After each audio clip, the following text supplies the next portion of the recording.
Good afternoon, and welcome to the Wednesday afternoon conference call with Trusts Unlimited. This is Jim George speaking. I'm the non-attorney spokesman and facilitator for Trusts Unlimited, and I'd like to thank all of you for taking the time to listen to this call, particularly those of you calling in for the first time and those that will be listening to the replay over the next 24 to 48 hours. We like to move quickly through these calls, bottom line the information for you.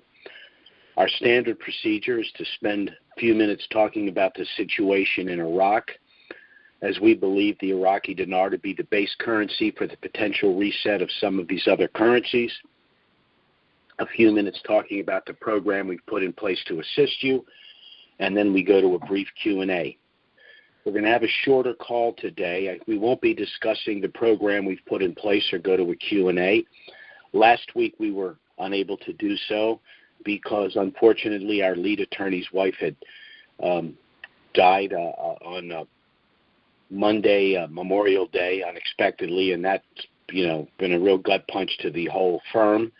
Unfortunately, this week I'm frankly not well, and so I want to move quickly through this call and at least give you the baseline information. For those of you that are calling in for the first time, I suggest you listen to this brief call and then go to our call of May 26th, because that call has a detailed explanation of the program we've put in place and how you can get that initial information from us. So let's go ahead and talk about the situation as we see it globally and in Iraq. First, by way of disclaimer, Trusts Unlimited is not the purveyor of the dinar and these other currencies. We're not advocating either the sale or purchase of these currencies, but as rather substantial currency holders ourselves, we're sharing with you the information that we think is relevant. Of course, the most relevant piece of information is the potential window for the reinstitution of the dinar. As we look at things today, an argument can be made that the reinstitution of the dinar could happen at any time. And I'm just going to review with you and tick off some of the rationale for this conclusion. First, we know the quantum financial system, global financial system that is, has been in place since June 1st. We know that Iraq's banking reforms were implemented and put in place on June 1st.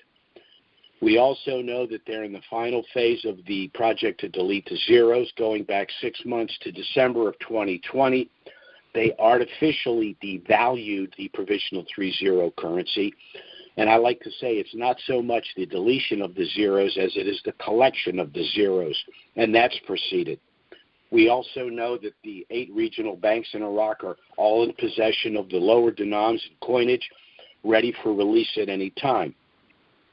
On the global front, we know that the World Bank is now publicly urging Iraq to declare their new rate. We know that the IMF is prepared and ready to depeg the dinar from the U.S. dollar and repeg it to the basket of currencies. Now, they have a long-term objective, which is a one-world digital currency. And the necessary intermediary step for that is to depeg these currencies from the U.S. dollar and, again, to repeg them to the basket of currencies. Now, we'll develop a strategy for what to do after we've done our exchange, because once we have done our exchange, of course, our net worth then will be in still basically a form of a pseudo-fiat currency. So we're going to want to transition a substantial amount of our net worth to tangible assets in order to avoid the volatility of the financial assets and inflation. So in my opinion, there is only one major obstacle to the reinstatement of the dinar. And first, before I even get into that, the international agencies, the World Bank, the Bank of International Settlements, the United Nations, the International Monetary Fund, they all concur that the reinstatement of the dinar should be at 1-to-1 with the U.S. dollar in country, and that they're looking at an initial rate once they hit the Forex and come out of the program rate of 3-to-1. Now, I've heard and listened to other authorities that say 4-to-1, 5-to-1. I've even seen up to 8-to-1. I don't believe that. I'm not saying it's not possible. I just don't think it's likely. But even at 3-1, we still could see an appreciation easily within the first maybe 15 days to 4-1. So the only remaining obstacle, in my opinion, are the corrupt officials in Iraq and around the world. These are individuals that are benefiting from the status quo of the program rate. They're skimming money 10 ways from Sunday. And the other reason is this: the reinstitution and revaluation of the dinar will bring Iraq, not only in terms of its sovereignty, but into the world community as a world power. And they will have the clout to fulfill all the obligations and promises they've made to their citizenry. They're going to be able to rebuild their country and their infrastructure. They're going to be able to sell oil because they're going to be able to produce much more once they get their infrastructure in place.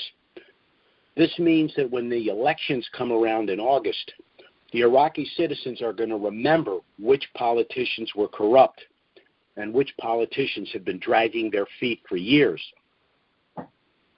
This also means that these officials that will not be reelected will now be subject to the accountability and justice law because they will have lost their immunity. So this isn't just a matter of their political life. This is a matter of their future, their life in general. So they have every reason, from their selfish perspective, to try to stop this. I don't think that they're going to be successful. So to me, it looks as though the window for the reinstitution, not the revaluation globally, but the reinstitution of the dinar is any time. We've waited a long time to get to this position. In my opinion, this is where we are right now. Now, because we're dealing with Iraq, what they could accomplish tomorrow could take a month or take 2 months. But I don't see how the country can postpone this much longer when the international communities themselves are now stating publicly that they need a new rate for the dinar. So this is very good news. Again, those of you that hold currencies and have not listened to our calls in the past, I strongly suggest you go to our call of May 26th. You need to understand the program we put in place and why you need to move prior to the reinstitution and revaluation of the dinar. You can contact us by going to our website, which is trusts with an S, unlimitedllc.com. Our email address is trusts with an S, unlimitedllc@gmail.com. And our phone service is 307-274-4122. If you'd like to listen to this call or any of our other calls, and again, I'd recommend our call of May 26th, you can either go to YouTube and then go to Trusts Unlimited, or you can go to IQD calls and go to Trusts Unlimited, or you can simply dial the same number that you dialed for this live call with the exception of the last number. Rather than dialing 4, you'll dial 3 and then use the same access code, which is 739-394#. If you'd like to be included on our email list, you can go to our website, go to the bottom, enter your name and email address where indicated. You should be on our email list within 24 hours. Bear in mind that we only send emails out very periodically, pre-RV, but after the reinstitution of the dinar, emails may go out as often as weekly. So again, thanks for listening to the call. We seem to be in a pretty good place right now. I'm hopeful that we will see the reinstitution of the dinar in the very near future. And again, for our newer callers, please go to our call of May 26th for all of the information you need to participate in our program. Thanks so much for listening to this call and for your patience over the last couple of weeks. We, of course, will be back next week. We're planning on a complete call. Certainly, if something of a dramatic nature were to happen between now and then, we'll try to get out an emergency email and schedule an emergency conference call. But failing that, we'll be back next Wednesday, noon Eastern, 9 a.m. Pacific. Thanks for listening and have a great week, everyone. Bye-bye.